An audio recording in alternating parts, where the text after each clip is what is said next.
Ya, Assalamualaikum warahmatullahi wabarakatuh dan selamat pagi anak-anak. Kali ini kita masih di persamaan dan fungsi kuadrat. Pada pertemuan kali ini kita akan membahas grafik fungsi kuadrat, sumbu simetri, dan nilai optimum. Nah, sebelumnya untuk mengawali pertemuan kali ini kita berdoa dulu ya. Ya, selanjutnya Ibu akan mengingatkan kalian terlebih dahulu, pada situasi seperti ini, ada baiknya kalian selalu mengingat tentang 3M, yaitu menggunakan masker, mencuci tangan, dan menjaga jarak, agar kita selalu terhindar dari bahaya virus corona saat ini. Nah, sebelumnya, pertemuan selanjutnya kita telah membahas tentang persamaan kuadrat. Nah, pada pertemuan kali ini kita masuk pada bagian kedua yaitu fungsi kuadrat. Nah, apa sih itu fungsi kuadrat? Pasti kalian pernah mendengar kata fungsi kuadrat. Di sini, fungsi kuadrat adalah suatu fungsi yang pangkat tertinggi dari variabelnya adalah 2. Secara umum, fungsi kuadrat dalam variabel x dapat didefinisikan sebagai y sama dengan ax kuadrat tambah bx tambah c, atau fx sama dengan ax kuadrat tambah bx tambah c. Jadi, kalau ada fungsi kuadrat yang y sama dengan atau fx sama dengan, itu kalian gak usah bingung karena itu nilainya sama. Maksudnya adalah sama dengan A, B, dan C itu bilangan real, di mana A tidak boleh sama dengan 0. Kenapa tidak boleh sama dengan 0? Karena jika A tidak sama dengan 0, berarti bukan menjadi fungsi kuadrat. Sesuai definisi, fungsi kuadrat itu yang pangkat tertingginya adalah 2. Nah, selanjutnya kita masuk karakteristik grafik fungsi kuadrat. Nah, grafik fungsi kuadrat ini memiliki karakteristik tergantung dari nilai koefisien A, B, C, dan nilai diskriminannya. Nah, grafik fungsi kuadrat ini ciri khasnya itu menyerupai parabola. Nah, seperti gambar ini, parabola dia itu melengkung ya. Kalau fungsi yang pangkat tertingginya itu 1 berbentuk garis lurus. Nah, selanjutnya kita akan bahas satu persatu. Yang pertama itu dilihat dari koefisien A-nya. Nah, jika suatu fungsi kuadrat, jika koefisien A-nya itu lebih dari 0, maka grafiknya itu terbuka ke atas, seperti ini. Dia terbukanya itu menghadap ke atas. Kemudian, jika A-nya kurang dari 0, maka parabolanya terbuka ke bawah. Dia yang terbuka itu menghadap ke bawah. Selanjutnya dilihat dari koefisien B. Nah, koefisien B ini digunakan untuk menentukan posisi grafik terhadap sumbu simetri.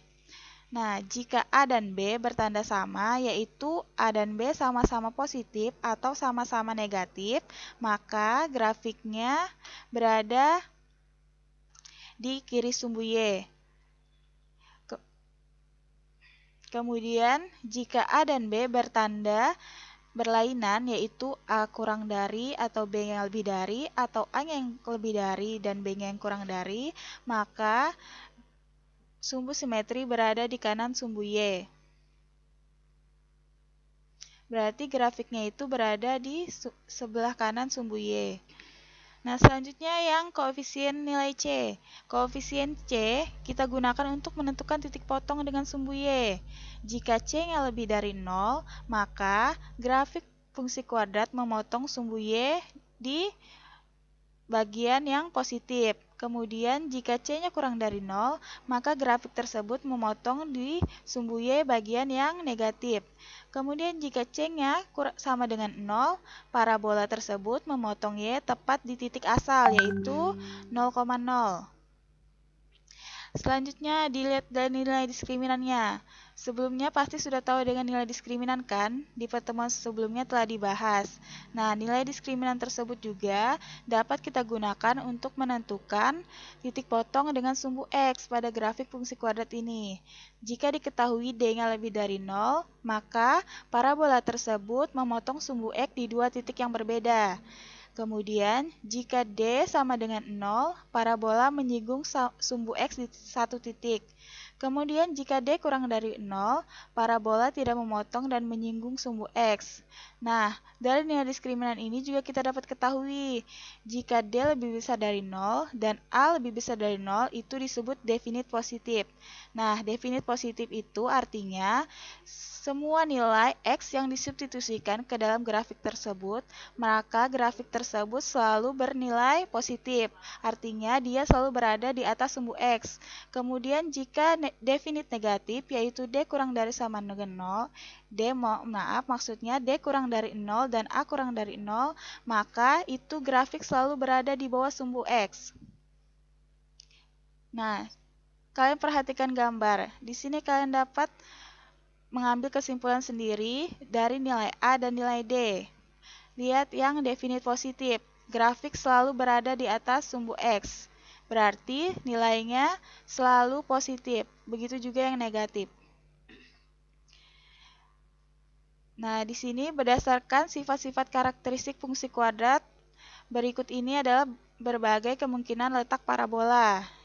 Yang pertama ini ditinjau dari A-nya lebih besar dari 0, D-nya kurang dari 0, dan nilai fx-nya lebih dari 0. Kemudian grafik selanjutnya itu di mana D-nya itu sama dengan 0, menyinggung di satu titik. Nah, kemudian yang ini, yang pertama ini A-nya lebih dari 0, D-nya lebih dari 0, dan nilai F1 atau X2 yaitu dari titik 1 disubstitusikan, titik 2 disubstitusikan, itu nilainya sama. Kemudian grafik memotong sumbu X pada dua titik jika A kurang dari 0, D lebih dari 0, ini sama ya. Tapi bedanya itu satunya menghadap ke atas, satunya menghadap ke bawah terbukanya. Nah, yang selanjutnya ini juga kalian dapat perhatikan sendiri ini perbedaannya berdasarkan karakteristik dari nilai-nilai grafik fungsi kuadratnya. Nah, selanjutnya kita masuk pada nilai optimum dan sumbu simetri. Nah, sumbu simetri itu adalah suatu persamaan yang membagi dua grafik fungsi kuadrat tepat sama. Ya, jadi dia itu membagi dua sama besar. Untuk mencari sumbu simetri itu, rumusnya itu sama dengan negatif B per 2A. Kemudian, ada yang dimaksud dengan nilai maksimum atau minimum. Nah, nilai maksimum itu terjadi ketika A-nya itu kurang dari 0. Ketika A kurang dari 0, maka grafik akan menghadap ke, ketika A kurang dari 0, maka grafik akan menghadap ke bawah. Jadi nilai maksimumnya itu berada di atas. Sedangkan ketika A lebih dari 0, maka grafik itu membuka ke atas dan nilai minimumnya berada di bawah. Nah, maksimum dan minimum ini ada nama lainnya yaitu optimum. Jadi, jika ditanya optimum, itu kalian menentukan sendiri dia maksimum atau minimum. Untuk mencari nilainya, kita menggunakan rumus negatif D. D ini determinan per 4A. Nah, selanjutnya ada koordinat puncak atau titik ekstrim. Nah, titik ekstrim ini didapat dari titik sumbu simetri X dan nilai maksimumnya. Jadi, ketika dimasukkan ke koordinat, maka titik inilah yang disebut dengan titik ekstrim. Nah, selanjutnya kita masuk dalam menggambar sketsa grafik fungsi kuadrat. Langkah-langkah untuk menggambar grafik fungsi kuadrat itu yang pertama, melihat bentuk persamaan kuadrat yang akan dibuat. Misalnya A-nya itu lebih besar atau kurang dari, B-nya itu berapa, diskriminannya berapa. Selanjutnya kita masuk ke langkah kedua yaitu titik potong sumbu X. Untuk mencari titik potong sumbu X, kita memisahkan Y-nya itu sama dengan 0. Kemudian, untuk menentukan titik potong dengan sumbu Y, kita misalkan X itu sama dengan 0. Selanjutnya, langkah keempat kita menentukan sumbu simetrinya. Menggunakan rumus tadi, negatif B per 2A. Langkah kelima, menentukan nilai maksimum atau minimum fungsi dengan rumus negatif D per 4A. Terus kita menentukan titik bantu. Titik bantu ini kita menggunakan nilai-nilai yang ada. Misalnya 1, 2, 3 kita substitusikan ke persamaan kuadrat. Kemudian yang ketujuh, tempatkan titik-titik koordinat pada tabel bidang kartesius. Nah, menggambar fungsi kuadrat, pasti kita menggambar di bidang koordinat kartesius. Yang kedelapan, kita akan mensketsakan grafik. Untuk lebih jelasnya, kita perhatikan contoh berikut. Nah, di sini ada contoh soal. Tentukan sumbu simetri dan nilai optimum dari grafik fungsi. Nah, kita perhatikan dulu. Di sini nilai A adalah negatif 2, nilai B adalah 4, dan C-nya 3. Nah, untuk mencari sumbu simetri tadi, kita menggunakan rumus negatif B per 2A. Nah, kita substitusikan nilai B. Nilai B itu adalah 4, kemudian nilai A-nya negatif 2. Setelah disubstitusikan, kita dapat sumbu simetrinya itu adalah 1. Kemudian, nilai optimum fungsi tersebut. Nah, karena A-nya negatif 2, jadi grafiknya menghadap ke atas. Jadi, kita menghadap ke bawah ya. Jadi grafiknya itu menghadap ke bawah ya. Jadi kita mencari nilai maksimumnya. Kemudian nilai optimumnya itu kita dapat dari mensubstitusikan ke rumus negatif D per 4A. Setelah kita substitusi, kita dapatlah nilai 5. Sehingga titik optimumnya kita dapat yaitu 2,5. Kemudian contoh soal selanjutnya, sketsakan grafik fungsi Y sama dengan X kuadrat dikurang 8X ditambah 6. Nah, kita lihat bentuk persamaannya. Nilai A kita dapat 1, B sama dengan negatif 8, dan C 2. Nah, karena A-nya lebih besar dari 0, maka bentuk grafik adalah terbuka ke atas. Nah, pertama kita cari titik potong X pada sumbu X-nya dengan memisahkan Y sama dengan 0. Dengan Y sama dengan 0, kita dapat persamaan ini. Kemudian untuk menyelesaikannya, kita faktorkan. Didapatlah X itu sama dengan 4.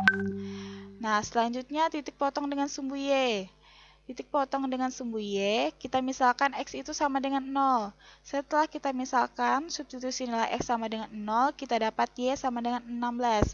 Jadi, titik potong dengan sumbu Y adalah 0,16. Nah, selanjutnya kita mencari sumbu simetrinya. Sumbu simetri, setelah kita substitusikan ke rumus, kita dapatkan sumbu simetri itu X sama dengan 4. Jadi, dia membagi 2 di titik X sama dengan 4. Kemudian nilai maksimum, karena A-nya nilai minimum karena A-nya lebih dari 0. Setelah kita substitusikan ke rumus, kita dapat nilai minimumnya itu 0. Jadi nilai minimumnya adalah Y sama dengan 0. Nah, yang terakhir itu kita buat untuk mendapatkan titik bantu dengan memisalkan X sama dengan 1, 2, 3, dan seterusnya. Didapatlah titik-titik di bawah ini. Nah, titik-titik yang kita dapat sebelumnya, kita letakkan pada koordinat kartesius. Jika masih kurang, bisa ditambahkan lagi. Nah, setelah meletakkan titik-titik ini, kita hubungkan. Didapatlah grafik yang berbentuk seperti ini. Dia sumbu simetrinya yaitu sama dengan 4, dia membagi sama besar grafik fungsi kuadrat ini. Ya, sekian pertemuan kali ini. Selanjutnya akan ada tugas yang kalian akan kerjakan nanti. Pertemuan kali ini, jika ada yang ditanyakan, dapat ditanyakan pada grup WhatsApp yang ada. Sekian dari Ibu. Wassalamualaikum warahmatullahi wabarakatuh. Terima kasih tadi yang disampaikan Ibu Mariam. Semoga bermanfaat buat kalian semua. Pesan Ibu sekali lagi, untuk minggu depan kalian sudah mengikuti ulangan tengah semester. Jadi materinya disimak dari pertemuan pertama sampai terakhir pertemuan ke-8. Itu materi yang akan kita berikan pada saat ulangan tengah semester. Terakhir, Ibu pesan kepada kalian semua, tolong betul-betul kalian tonton video ini, kalian simak, dan kemudian pergunakanlah medsos sebaik-baiknya. Jangan sampai tangan maupun kata-kata yang kalian buat di medsos akan merugikan banyak pihak, karena kalian adalah pelajar terbaik di SMP Negeri 2.